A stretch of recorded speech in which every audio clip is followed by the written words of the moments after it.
Hello everyone. Today I would like to talk about expectations related to romantic love. Is romantic love a fairy tale story, or is it something that we can truly experience in our everyday lives? Which one? Tough question. I think it's both. It's both because it depends on your perspective or our perspectives or where we are in our own journeys while we are defining what romantic love is. I remember a definition coming from a famous psychotherapist, Esther Perel, when she was talking about modern day relationships.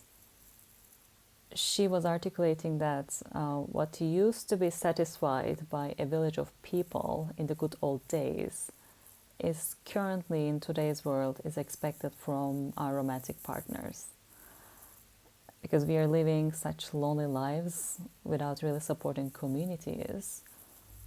All of our mostly human needs, and particularly needs of the soul, needs of the heart, are so demanding from our romantic partners. And I actually agree with that assessment. Maybe because we lost touch of our souls, with our souls. We are so much in need of filling that internal gap that we have by romantic love and by projecting what we're looking internally to the outside, to the other person. And mostly we are searching for the parts that we are lacking inside. What I mean by that is really, if you are dominantly leading with feminine energies, you are looking for the perfect masculine energy out there to balance you out. And vice versa, if you're leading with dominantly masculine energies. And it's actually a search of your soul for unity. And unless we really consciously take time to really understand this urge and find more healthier and more rational and earthly ways of balancing it, we will always be searching for maybe not so real love stories out there and dressing them up as search for romantic love, which might look like it is till a limited time.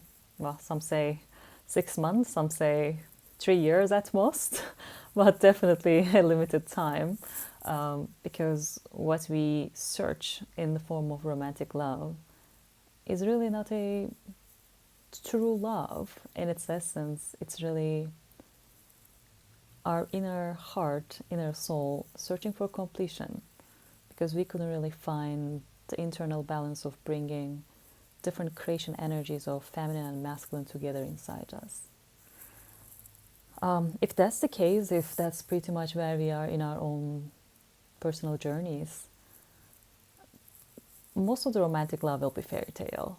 And yes, it's going to be very passionate. It's going to be full of butterflies in the tummy, like I said, in the first 6 months, first year, maybe a couple years.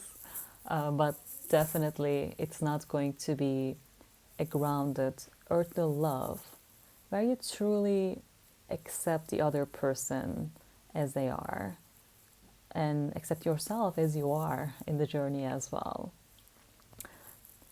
So that's, I think, first part of the story.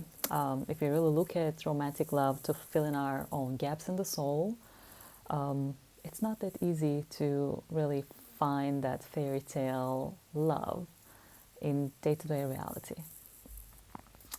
However, if we take time to integrate our body, mind, and soul internally through different practices, whatever is working for you. My path was yoga, but there are many other ways of healing. And after that process, once you unite all those energies in you. After that unity in you, if you find someone else who is speaking the same language in different dimensions to your body, to your soul, to your mind, then there is a potential for that love to be the fairy tale type of love in our day-to-day earthly experience. But in a different way though. In a different way because you have internalized everything in you. And that comes with the realization of good and bad in life, with all your light and with all your darkness. So you accept everything about you. And since you accept everything about you, and you are ready to work with everything you have, including all your fears, frustrations, all your human traumas, you pass the stage of transformation in your own journey, where you finally find the right confidence, tools, love to transmute everything and create something beautiful within the unity of your divergent energies. And once you know how to do that internally, it's easier to work with someone else within the framework of a relationship. And since you have come to that relationship not to fill your own gaps, but literally to share something who have done the same thing, then you accept the other person with their own unity, with whatever they bring to the relationship, with all the good, with all the bad, with all the things that are still open for transformation. What really makes that relationship different than personal journey of internal meditation is really doing it together, living life together, learning together, laughing together, and having a safe container where you bring whatever you learned, you experienced, and integrate it together. In that way, I would say it's more fun. People have different preferences. It could be a solo journey where you go to your depths yourself and continue your life in that manner, not in a relationship, but in a relationship with yourself, your inner beauty, inner unity. Or once you have done the right transformation, if it's your preference, you can get into a beautiful union with another human being who have gone through the same journey, who's looking for the same joy and sharing the same experience along the life. And that kind of unity brings more playfulness into the exploration journey we name as love. And I also feel like it can be even fastening the growth process and learning process of the souls, because we all have our limitations as human beings, and taking the journey with someone else who is motivated to do the same thing can really help you to see another person's perspective and widen your capabilities for love. Of course, you can always, even in the lonely journey, take it as a challenge to integrate everything that's becoming like hurdles in your path, so you can use any form of relationship as a tool for transformation. But I think the beauty of intimate, romantic relationships in this context is really the depth that it provides to you. With that confidence, with that trust, you can fully become the person you are meant to be.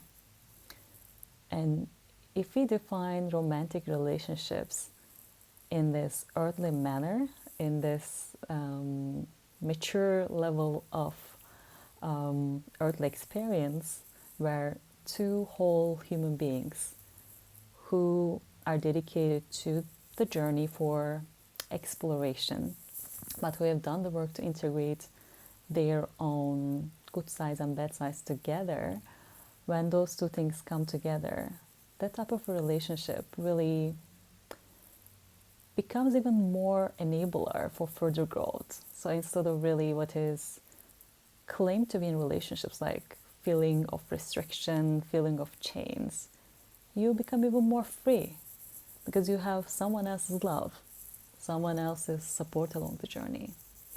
And the good side of that is really whenever you need it the most, whenever you are having a hard time with your own vulnerabilities,